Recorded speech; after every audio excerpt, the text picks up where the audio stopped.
ভিন রাজ্যে কাজে গিয়ে মার্ডার কেসের ভুল মামলায় জড়িয়ে 8.5 বছর থেকে বাড়ি থেকে দূর থাকার পর অবশেষে বাড়ি ফিরলেন এক ব্যক্তি। জানা গিয়েছে ওই ব্যক্তির নাম বীরেন রায়, বয়স 56, বাড়ি বামনগোলা ব্লকের পাকুয়াহাট অঞ্চলের তিতপুর বাগানপাড়া এলাকায়। পরিবারে রয়েছে তার স্ত্রী সহ 2 ছেলে ও 2 মেয়ে। পরিবার সূত্রে জানা গিয়েছে গত 2016 সালে কানপুরের দেউলিয়ায় রাজমিস্ত্রির কাজে যান বীরেন বাবু। তবে সেখানে গিয়ে ভুল মামলায় তাকে জড়িয়ে দেওয়া হয় এবং তিনি জেলে ছিলেন। 8.5 বছর বাড়ি থেকে দূর থাকতে হয় তাকে।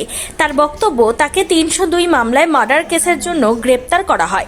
তবে পারিবারিক আর্থিক অনটনের কারণে তিনি কোনো আইনজীবী কোর্টে প্রেয়ার দিতে পারেনি। এদিকে বাড়ির লোক খোঁজ শুরু করলে তারা জানতে পারেন বীরেন রায় মার্ডার কেসের মামলায় তাকে জড়িয়ে জেলে রয়েছে। এই ঘটনার খবর পান স্থানীয় জেলা পরিষদের সদস্য তারাশঙ্কর রায়। তিনি উত্তর মালদা সাংগঠনিক সভাপতি উজ্জ্বল দত্তের হাত ধরে সেখানে গিয়ে কোর্টে প্রেয়ার দাখিল করেন।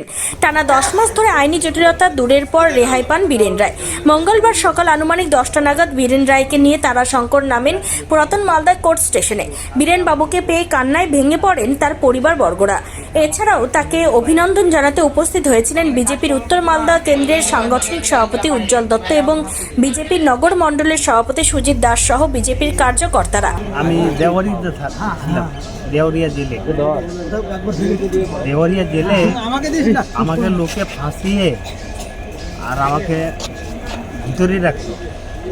যদি তারাশঙ্কর যদি ভালো লোককে যদি না ধরতো তাহলে মনে হয় আমি ওই জেলেই ছুড়ি।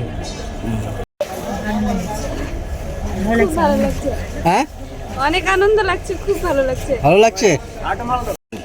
উদ্ধার করতে বলতে তিনি 2016 সাল থেকে জেলে ছিল। তো আমরা জানতে পেরেছিলাম, লোকসভা ভোটের আগে জানতে পেরেছিলাম এর বিষয় সম্বন্ধে। তারপরে আমি আমাদের মালদার বিজেপির উত্তর মালদা জেলা সভাপতি উজ্জ্বল দত্তের আমরা এই সম্পর্কে যাই। উনি তখন আমাদেরকে একটা চিঠি লিখে দেন ওখানকার জেলা সভাপতিকে ভূপেন্দ্র সিংজি। আমরা ভূপেন্দ্র সিংজির কাছে চিঠি নিয়ে যাই আমাদের জেলা সভাপতি উজ্জ্বল দত্ত মহাশয়ের। ওই চিঠি পাওয়ার পরে ওখানকার জেলা সভাপতি বিজেপির সমস্তভাবে ওখানকার যারা লয়ার আছে, সাংগঠনিক দিক থেকে যারা নেতারা আছে, প্রত্যেকেই হেল্প করেন এবং দীর্ঘ লড়াইয়ের পর 10 মাস পর একে মানে দীর্ঘ আমরা যে লড়াই করেছিলাম 10 মাস, সেই 10 মাসের পরিপ্রেক্ষিতে আমরা ছুটাতে পারলাম 8.5 বছর পর। পশ্চিমবঙ্গের অবস্থা জানেন, যেখানে সাধারণ মানুষের, মজুর, কৃষক, কারোর হাতে কোনো কাজ নেই, মেহনতি মানুষের হাতে কোনো কাজ নেই। তাই কাজের সন্ধানে মালদা থেকে প্রচুর শ্রমিক, তারা পরিযায়ী শ্রমিক হয়ে বাইরে কাজ করতে যায়। কোথাও গুজরাট, কোথাও ইউপি, কেউ ব্যাঙ্গালোর, কেউ বম্বে, কেউ পুনা, বিভিন্ন জায়গায় যায়, কেউ গুজরাট। তো সেই রকমই একজন শ্রমিক আমাদের এই বীরেন রায়। তিনি পাকুয়াতে বাড়ি, পাকুয়া থেকে উনি পরিযায়ী শ্রমিক হয়ে গেছিলেন ইউপিতে।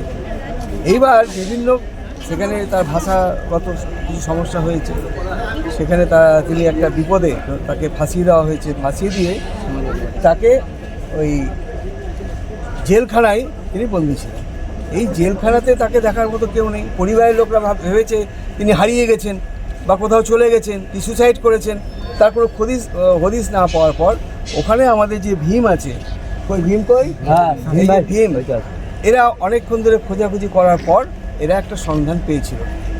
দীর্ঘ সন্ধান পাওয়ার পর তারা এবং আমাদের তারাশঙ্কর, যে আমাদের জেলা পরিষদের সদস্য মেম্বার, যুব মোর্চার জেনারেল সেক্রেটারি, তারা এই যৌথভাবে এই করার পর তারা খোঁজ পেলেন যে দেউরিয়া, ইউপির দেউরিয়া বলে যে জেলা, সেই জেলার জেলখানাতে উনি বন্দী আছেন। সঙ্গে সঙ্গে তারা সেখানে গেলেন। আমি চিঠি লিখে দিলাম ওখানকার দেউরিয়ার যিনি প্রেসিডেন্ট, তাকে একটা চিঠি লিখে দিলাম।